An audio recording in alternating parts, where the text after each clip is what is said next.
Flashbulbs explode across the marble lobby of Riverstone Bank. The light bounces off polished floors and glass walls, momentarily blinding me. My father's voice booms through the crowded room, carrying that signature pride that makes everyone stop and listen. To my son Lucas, for carrying the Benson name with pride and vision into the future. Applause erupts. Laughter follows. People raise their champagne glasses in celebration. I stand half a step behind my father and brother, exactly where I've always stood. Invisible. Ignored. The forgotten daughter in a room full of people celebrating my family's success. Lucas grins, shaking hands, accepting congratulations like he's earned them. My father beams beside him, his arm around Lucas's shoulders. Then the bank manager, a woman named Patricia Collins, clears her throat loudly. The sound cuts through the celebration like a knife. "Before we proceed with the official transfer," she says, her voice professionally neutral, "we'll need Ms. Harper Benson's signature on all documents." Silence crashes over the room like a wave. My father's grin dies mid-pose. Lucas's handshake freezes. Everyone turns to stare at me. I can feel their panic before it even reaches their faces. My name is Harper Benson. I'm 29 years old, and I'm the daughter they kept off the family Christmas card. Not literally, of course. I appeared in photos, always positioned at the edge, slightly out of focus. But in every story my father told at dinner parties, every toast at family gatherings, every press release about the family business, I simply didn't exist. I never wanted their spotlight. I never needed the applause or the recognition. I just wanted fairness. I wanted acknowledgement that I worked just as hard, contributed just as much, mattered just as much as my golden boy brother. But in the Benson family, fairness never existed. There was Lucas, the heir apparent, the future of everything my father had built. And then there was me. The girl who was good with numbers. The one who could handle the boring paperwork while the men did the important work. I accepted it for years. Kept my head down. Did my job. Told myself it didn't matter. I was wrong. Did matter. And eventually I stopped accepting it. My father's pride and joy was Benson Hardware and Supply, a 60-year-old family business that started as a small neighborhood hardware store and grew into a major construction supplier. My grandfather built it from nothing. My father expanded it, adding commercial accounts and wholesale distribution. By the time Lucas and I were old enough to work there, it was a multi-million-dollar operation serving contractors across 3 states. Lucas strutted through the warehouse aisles like he owned them, calling employees his team, making promises he never kept, taking credit for deals he didn't close. He looked good in a suit. He was charming at client dinners. He knew how to work a room. I handled payroll in the back office, managed accounts receivable, reconciled invoices, made sure vendors got paid on time so we'd maintain our credit lines. I worked 50-hour weeks, sometimes more. I was invisible, indispensable, and completely unpaid. Well, technically I had a salary. It was half what Lucas made, despite the fact that I did twice the work. Nobody noticed, or if they did, nobody cared. The dinner toast happened 6 months before everything changed. My father had rented out a private room at Romano's, an upscale Italian restaurant downtown, to celebrate what he called a milestone year for the business. Employees, vendors, family friends, all gathered around tables covered in white linen and expensive wine. My father stood at the head of the room, glass raised high. "Let's raise a glass to Lucas, the man keeping Benson Hardware alive and thriving." His voice echoed through the room with absolute certainty, absolute pride. People applauded, standing to toast my brother. Lucas winked at someone across the room, soaking in praise that wasn't his. He hadn't kept anything alive. I'd spent the previous 3 nights awake until 2 a.m., fixing his mistakes in the accounting system, restructuring our credit payments to keep us out of bankruptcy. But nobody knew that. And nobody asked. I smiled into my water glass, the only one in the room who knew the truth. The only one who understood how close we'd come to losing everything because of Lucas's reckless spending and my father's blind faith. I said nothing. Just smiled. And planned. 3 weeks after that dinner, my father called me into his office. It was late afternoon, and the warehouse was quiet. He sat behind his massive oak desk, the one that had belonged to my grandfather. "Harper, sweetheart, I need you to look at something." He slid a thick contract across the desk toward me. "It's just paperwork. You're good with numbers, and I trust you to handle this." I picked up the contract, scanning the pages. It was a loan renewal with Riverstone Bank. A substantial one. $500,000 to finance the new warehouse expansion Lucas had been pushing for months. Then I saw my name. Listed as guarantor. My personal assets, my credit, everything I'd built independently. All put up as collateral for my father's loan. "Dad, why am I listed as guarantor?" He waved his hand dismissively. "Just a formality, sweetheart. The bank likes having multiple signatures. It shows family commitment. You know how these things work." I didn't know. But I trusted him. He was my father. So I signed. Right there, without consulting a lawyer, without really understanding what I was agreeing to. I trusted him. That was my first mistake. They broke ground on the new warehouse 2 months later. A big ceremony with a golden shovel and another round of champagne. Press release, local news coverage, the whole performance. The headline in the business section read, "Lucas Benson expands the family legacy." There was a photo of Lucas and my father shaking hands in front of the construction site. A quote from my father, "My son has the vision to take this company into the next generation." My name. Not a single mention. Not in the article, not in the press release, not anywhere. I sat in my tiny office, staring at that article until the words blurred. I'd spent weeks preparing the financing application. I'd negotiated the terms with 3 different banks. I put my personal credit on the line. And Lucas got the headline. Lucas got the credit. Lucas got the future. I folded the newspaper carefully and put it in my desk drawer. I didn't know why I kept it. Maybe as evidence. Maybe as motivation. Maybe because I was finally starting to understand what I meant to this family. What I'd always meant. Nothing. Late one night, 3 months after signing that contract, I stayed after everyone else went home. The warehouse was dark and quiet. I sat at my computer, reconciling invoices like I did every night when something caught my eye. Payment authorization I didn't recognize. Then another. And another. I dug deeper, pulling up documents from our shared server. What I found made my blood run cold. My digital signature had been copied onto contracts I'd never seen. Loan applications. Vendor agreements. Equipment leases. All using my name, my credit, my legal liability. Lucas had forged them. Or someone had, under his direction. The pattern was clear. Every time the business needed additional credit, every time Lucas wanted to make a purchase the company couldn't afford, my signature appeared like magic. They were using me as collateral to mask his debts. Using my good credit to hide his bad decisions.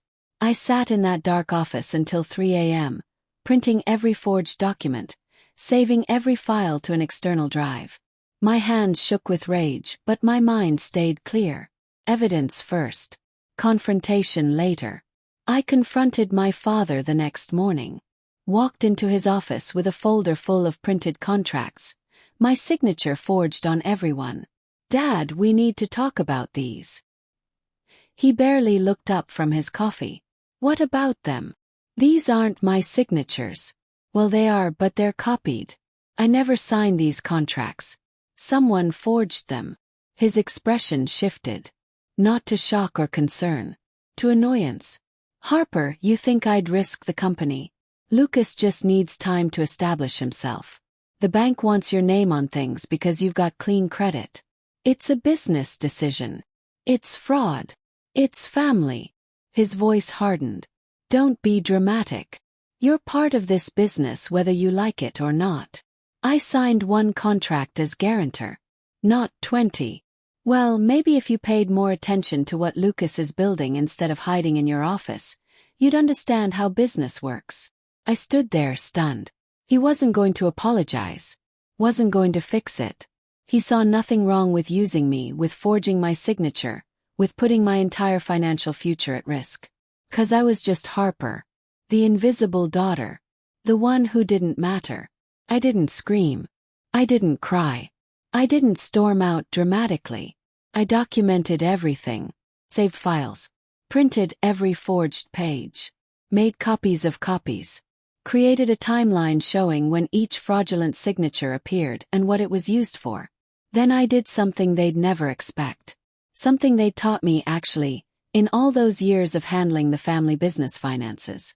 I quietly moved the business's primary bank registrations into my secure control. Nothing dramatic. Just updated signature requirements at Riverstone Bank. The company name stayed the same. The account stayed the same.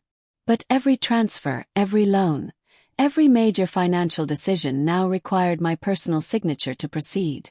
It was easy, actually. I was already listed on everything. Already had power of attorney for financial matters because my father trusted me to handle boring paperwork.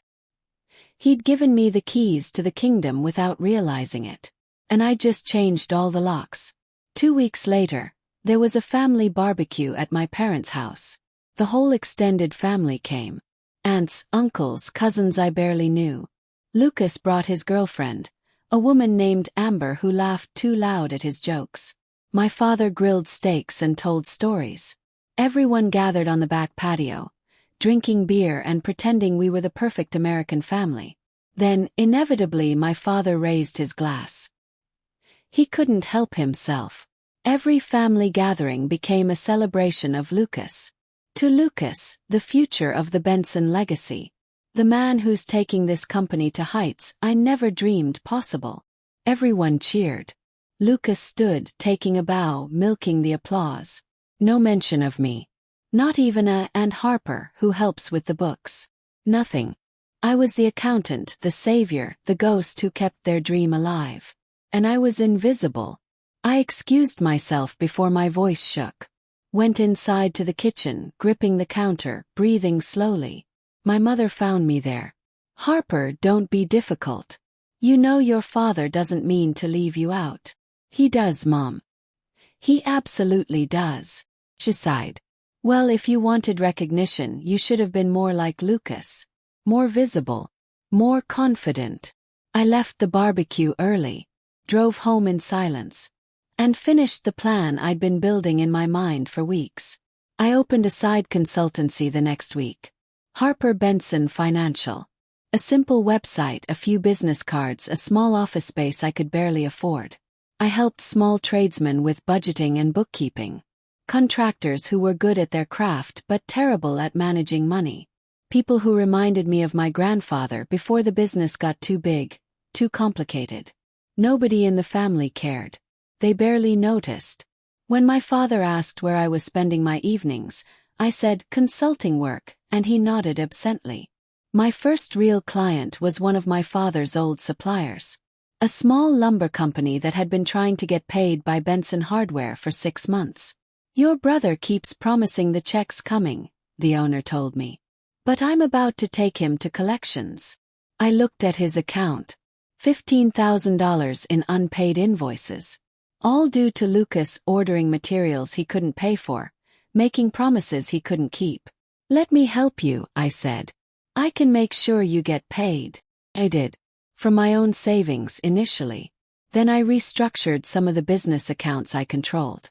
Slowly, carefully, I started cleaning up Lucas's messes. And building my own reputation. One that had nothing to do with the Benson name. The calls started coming in around month 4. Vendors calling about missed payments. Suppliers threatening to cut off credit.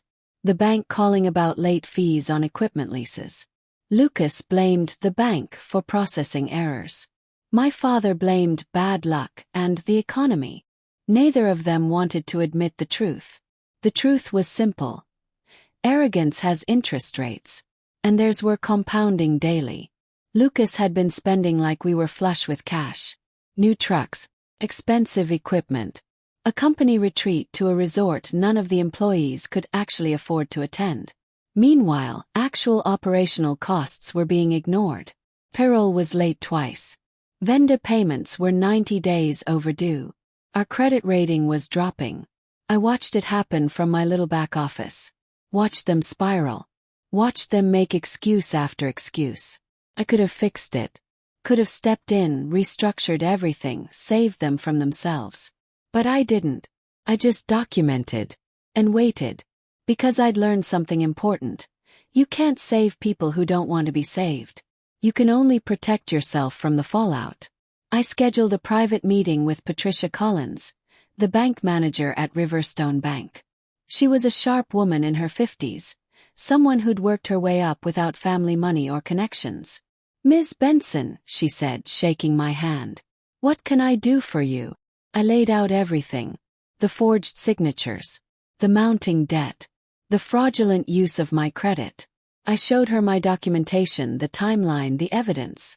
Her expression grew more serious with each page. "Are you aware that according to our records, you're listed as the primary guarantor and signature authority on most of these accounts?" "I signed one contract as guarantor," I said. "Everything else was forged. But I am legally authorized to manage the business accounts. My father gave me power of attorney for financial matters years ago."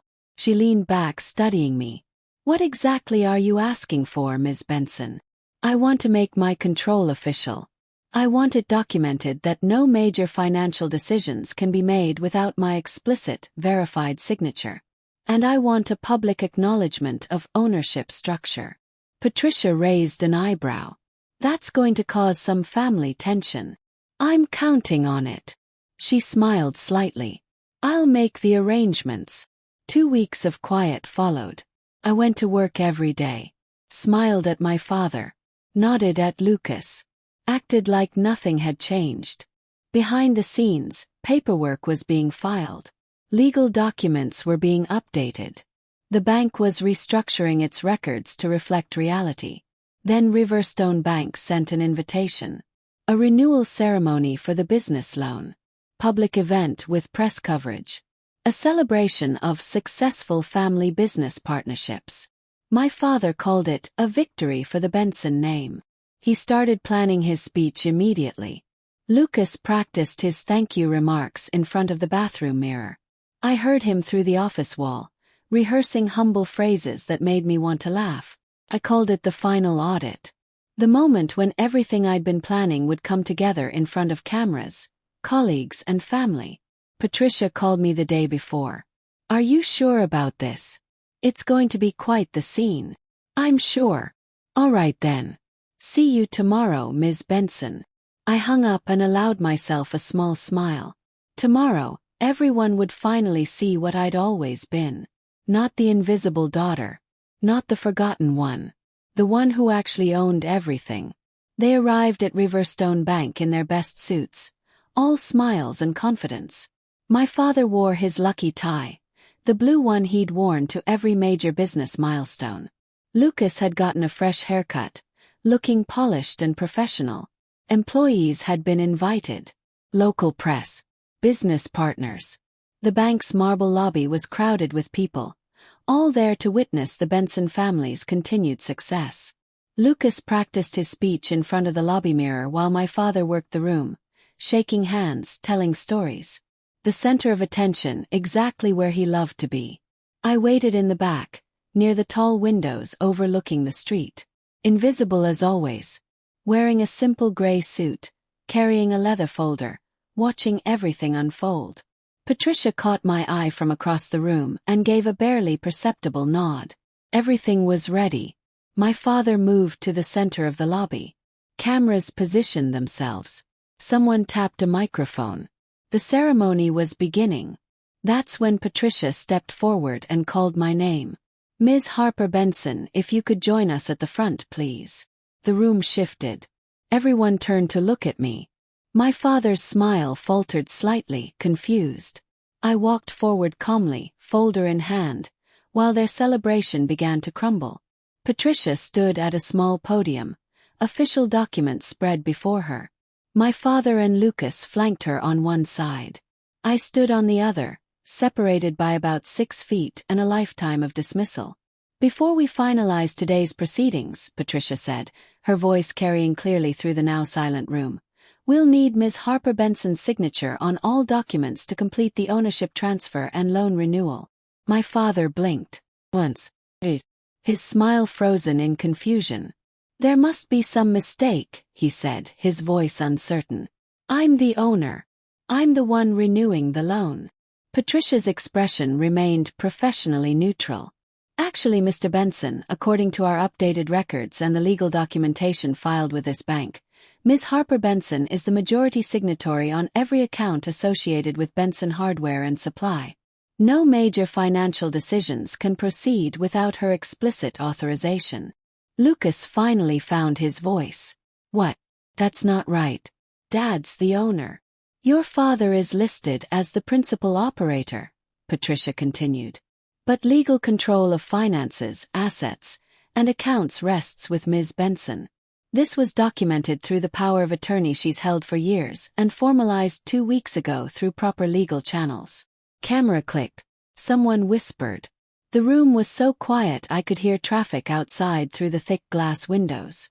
My father turned to me. "Harper, what is she talking about?" I met his eyes steadily. "I'm talking about the fact that you put my name on everything, Dad. Used my credit. Forged my signature. Put me at legal risk for years." "You can't do this," Lucas said. His voice cracked slightly. The confident facade was breaking. I looked at him. Really looked at him. My brother, who'd coasted on charm and the family name his entire life. Who'd never had to work for anything. Never had to prove himself. Never had to be invisible. "I already did," I said calmly. Patricia slid the documents across the table toward me. Official papers, loan renewals, account authorizations. All requiring my signature to proceed. I picked up the pen slowly. Deliberately. Every eye in that marble lobby watching my hand. I signed my name. Once. 3 times. Each signature decisive, clear, legal. My father's face had gone pale. "Harper, we can discuss this privately." "We had years to discuss things privately, Dad. You chose not to." Lucas tried to grab the papers. Patricia smoothly moved them out of reach. "Sir, these are legal documents. Please don't interfere." A reporter raised her hand. "Ms. Benson, can you comment on what's happening here?" I looked at her, then at the cameras, then at my father and brother. "I'm simply making official what's been true for years. I've been managing this business financially since I was 23 years old. It's time everyone acknowledged that." The room erupted. Questions shouted from multiple directions. My father trying to speak over the noise. Lucas standing frozen, finally understanding he'd lost something he never really had. I gathered my documents, thanked Patricia professionally, and walked toward the exit. Behind me I could hear the chaos growing. But I didn't look back. For the first time in my life, I didn't need to. The story hit every local news outlet by morning. Benson daughter named sole financial authority of family business. The business section ran a longer piece. Silent partner takes control. Harper Benson's quiet rise to power. My phone exploded with calls. Reporters, business contacts, people I hadn't spoken to in years. I ignored most of them, issuing a single official statement through a lawyer I'd retained the previous week. Ms. Benson looks forward to leading Benson Hardware and Supply into a new era of financial stability and ethical business practices. My father refused all interview requests. Locked himself in his house. My mother called me twice, both times crying, neither time asking my side of the story. Lucas deleted his social media accounts. Stopped showing up at the warehouse. His girlfriend Amber posted a very public breakup announcement online, mentioning something about dishonesty and false representation. The employees at the warehouse were confused at first. Then, slowly, they started reaching out to me directly. "What happens now?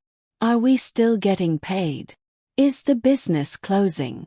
I called an all-staff meeting for the following Monday. Time to show everyone what real leadership looked like. My father showed up at my apartment 3 days after the bank ceremony. I'd been expecting him. I'd left the door unlocked.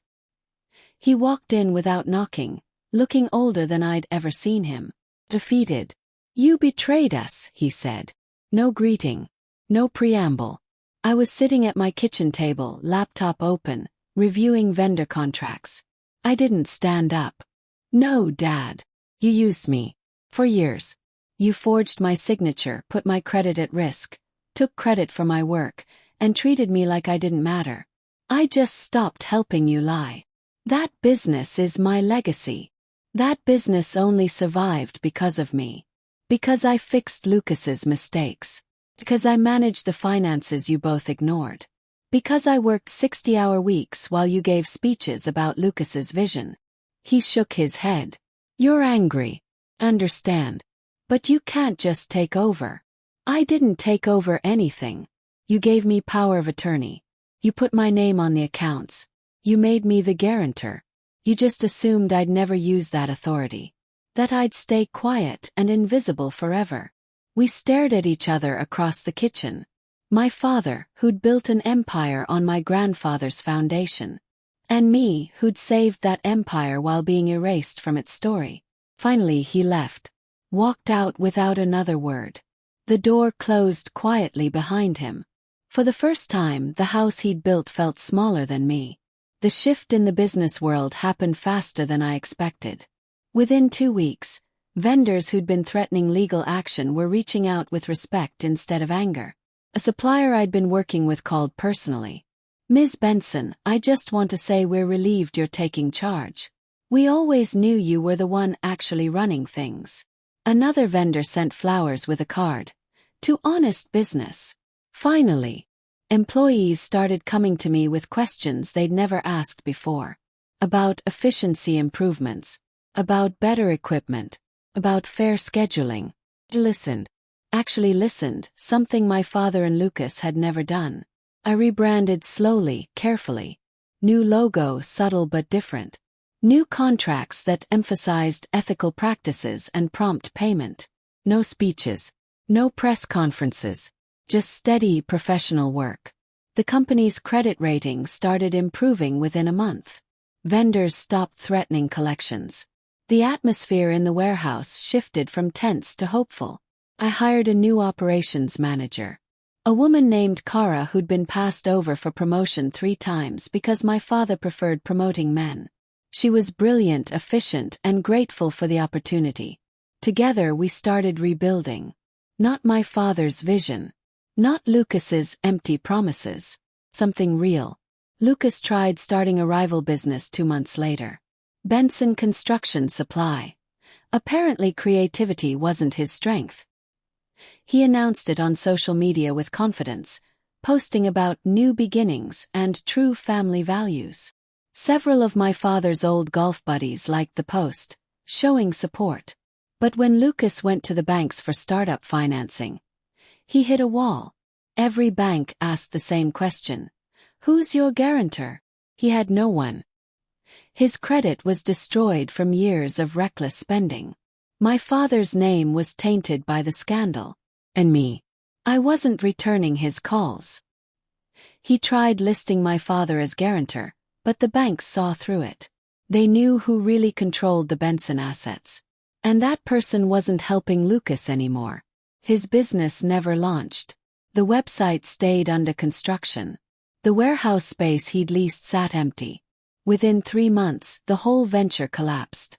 Lucas's name, which had once opened doors, had become a warning. Cautionary tale about style without substance.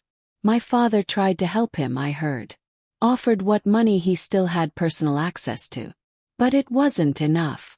The empire he'd built was no longer his to give away. 6 months after the bank ceremony, I received an invitation to speak at the Regional Business Association's annual forum. The topic: Ethics and Sustainability in Family Enterprises. I almost declined. Public speaking had never been my thing. I was the invisible daughter, remember? The one who stayed in the back office. But then I thought about all the other invisible daughters. The ones who worked twice as hard for half the recognition. The ones whose families used them, dismissed them, erased them from their own stories. Accepted. Standing on that stage, Looking out at hundreds of business owners and entrepreneurs, I realized something important. Revenge was too small a word for what this was. Too petty. Too focused on the past. This was justice wrapped in professionalism. This was proof that competence matters more than charm. That substance outlasts style. That the quiet ones, the invisible ones, the ones everyone underestimated, we were the ones who actually built things that lasted. I told my story honestly. The forgery, the erasure, the moment at the bank when everything changed. I talked about ethics, about documentation, about protecting yourself even from family. The standing ovation lasted 3 minutes. Afterward, dozens of people approached me. Mostly women. Mostly daughters and sisters and wives who'd been erased from their own family businesses. "Thank you," they said. Over and over. "Thank you for speaking up." The old Benson Hardware and Supply, the original location where my grandfather started everything, shut its doors 6 months later. Not my decision. My father's lease had run out, and the landlord wasn't renewing. Too many complaints. Too many unpaid bills. Too much drama and bad press. My father tried to blame me. Called me vindictive, ruthless, ungrateful. My mother stopped speaking to me entirely. Extended family chose sides, mostly his. I didn't defend myself. Didn't argue. Just kept working. When the property went to auction, I bought it. The bid was surprisingly low. Nobody wanted the baggage attached to it. Paid cash. Clean purchase. No debt. No drama. Lucas heard about it and called me for the first time in months. "You're unbelievable. You know that." Dad's devastated. Dad's devastated because his pride got in the way of his business sense. "That's not my fault. You could have saved the original location." "I did save it. Bought it. I'm going to rebuild it into something that actually works." He hung up on me. I went back to planning renovations. 3 months later, I reopened the original location under a new name. Harper & Company. Supply. The employees from the old Benson Hardware who'd been laid off when it closed. I hired back every single one who wanted to return. Better pay. Better benefits. Actual respect. The first day we opened, there was a line of customers waiting outside. Contractors who'd worked with my grandfather decades ago. New businesses who'd heard about our ethical practices. People who wanted to support what I was building. Kara stood beside me, grinning. "You ready for this?" "Absolutely." The first sale receipt I processed read, "Paid in full, no family discount needed." I framed it and hung it in my office. A reminder of what happens when you build something real. By the end of the first month, we were profitable. By month 3, we were expanding. By month 6, we'd opened a second location. The business press called it the Benson redemption story. Called it justice. Long overdue but finally delivered. 1 year after that ceremony at Riverstone Bank, I found myself back in Patricia Collins's office. No cameras this time. No crowd. Just me signing papers for a business expansion loan. "Congratulations, Ms. Benson," Patricia said, sliding the final document across her desk. "Your credit rating is impeccable. Your business model is solid. And your reputation in this community is excellent." I signed my name. Once. Clearly. Legally. My signature. No forgery needed. "Thank you. For everything." She smiled. "You did this yourself. I just helped make it official." I walked out of Riverstone Bank into afternoon sunlight. The glass doors reflected the sky, bright and clear. I paused for a moment, looking up at the building where everything had changed. A year ago, I'd walked out of these doors while my father's world crumbled behind me. Today I walked out as the owner of a thriving, honest business. As someone who'd built something real without compromising her integrity. Smiled. Not from spite or revenge. From peace. Because the best revenge wasn't taking back the family name. It wasn't proving I was better than Lucas or smarter than my father. The best revenge was proving I never needed their approval to begin with. I never needed their spotlight, their recognition, their validation. I just needed to believe in myself. And finally I did.